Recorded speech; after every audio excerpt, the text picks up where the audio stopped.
The Browns have locked up Jeremiah Owusu-Koramoah to a 3-year, $39 million contract extension. And initial reaction, I love it. I think JOK is one of the rising players on this defense. He comes off a Pro Bowl campaign. He's 24 years old, so he's super young. And the Browns continue to invest in their core players. I mean, with this last contract extension, the Browns now have 13 players making at least $10 million a season. They are not half-assing this. They are going all in, right? They are keeping their core players intact, but not just for 2024. They are not looking at it as hey, this is a boomer bust year for us. Like, they are looking at it as, you know what? Let's keep this party and let's keep this core intact for years to come. And the Browns have an owner and a GM that are willing to spend, which not all 32 teams can say that. There's a certain team in Dallas right now that's really dragging their feet on paying their star players. Not Andrew Berry and the Browns. But JOK last year, just looking at it from a stats perspective, he was one of the best linebackers in football. I mean, Pro Football Focus, off the top of my head, ranked him top 20 at his position, top 30.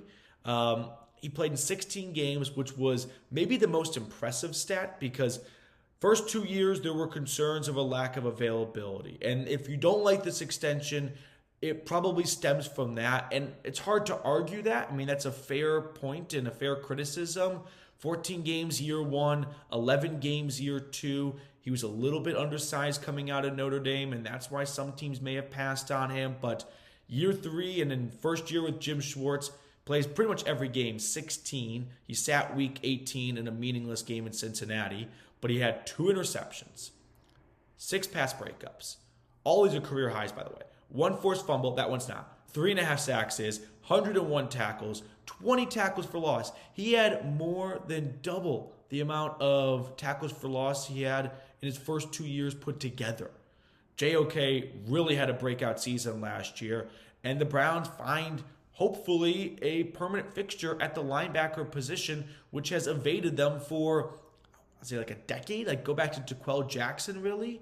But looking at it from a numbers perspective, 3 years, $39 million. That's an average of $13 million a season with $25 million guaranteed. So I always look at big extensions like this.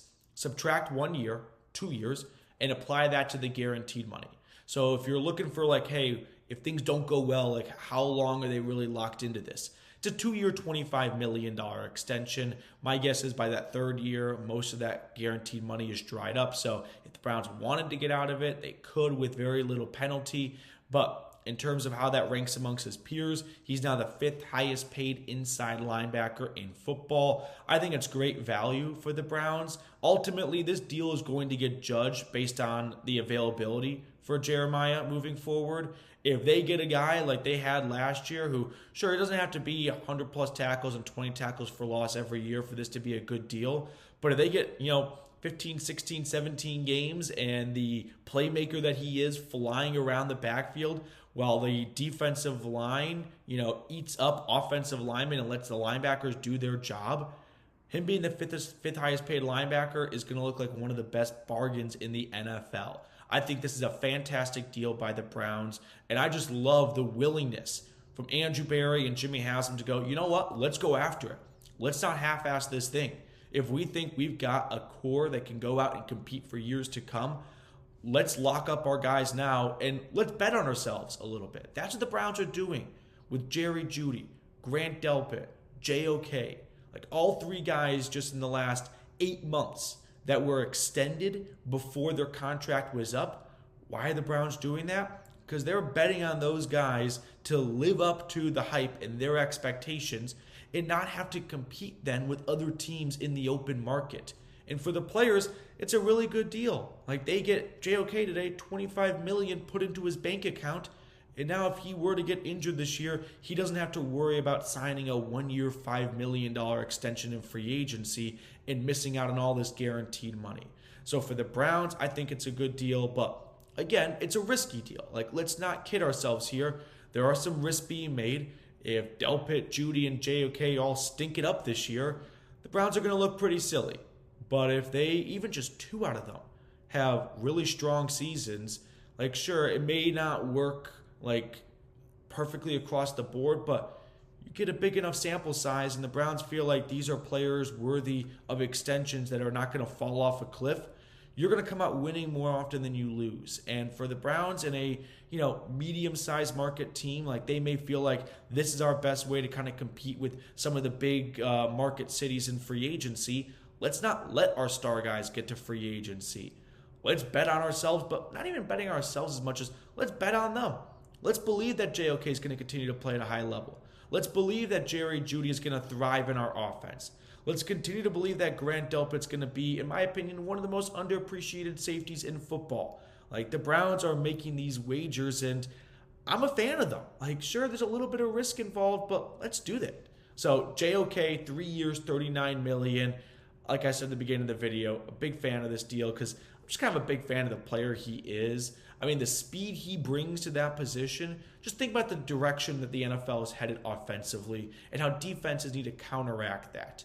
Lots of speed on offense, not only at wide receiver, but you're seeing, less jumbo packages and more tight ends and receiving roles than ever before. You're going to need guys to keep up with them in coverage, and JOK could do that, but you didn't draft him for his coverage abilities. You drafted him because he can fly into the backfield. And he may not be the biggest cat on the field, but the Browns finally have a really good defensive line when healthy and available. And we saw last year with Dalvin Tomlinson, Shelby Harris, Maurice Hurst, and Jordan Elliott, like they allowed JOK to do his job. Whereas years prior, you had Jordan Elliott, Taven Bryan, Tommy Togiai getting blown off the football, and JOK was getting met by offensive linemen at the second level. So the Browns now have a good structure in place to allow guys like JOK to thrive. And I think last year is just the tip of the iceberg for him. So I think this is a slam dunk deal for the Browns.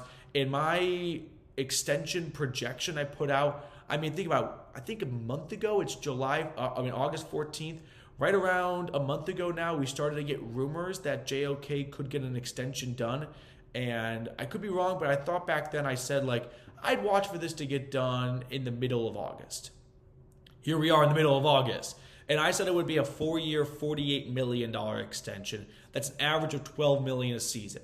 Ultimately, the Browns decided to do a 3-year deal instead of a 4-year contract, or maybe JOK didn't want to sign that long of an extension so that he can get another contract done while he's still in the peak of his career. But anyway, that one came out to an average of $12 million a season. This one comes out to $13 million. So pretty much in the same neighborhood. But ultimately, the Browns continue to invest in their core. And I love to see that from a team. They feel like this is a group that can go all the way. Let's keep it together. And that, as a fan, is probably one of the most fulfilling things. There's nothing worse than constant turnover, guys shuffling in and out, don't knowing what jersey to get. Like Joshua Miller, longtime viewer, he has a JOK jersey. That's not going to be, a waste in a year now. The Browns have their core players, their, pillars, and they are keeping them intact and in place here in Cleveland. 3-year, $39 million is going to be an absolute bargain. It's going to be a steal as long as JOK can stay on the field, which hopefully last year is a sign of more of that to come. All right, that's going to do it for us on our at-home video today. Appreciate everyone for tuning in to the Cleveland Browns Report by Chat Sports. We're going to let you guys go. Enjoy the rest of your Wednesday, and we'll catch up later.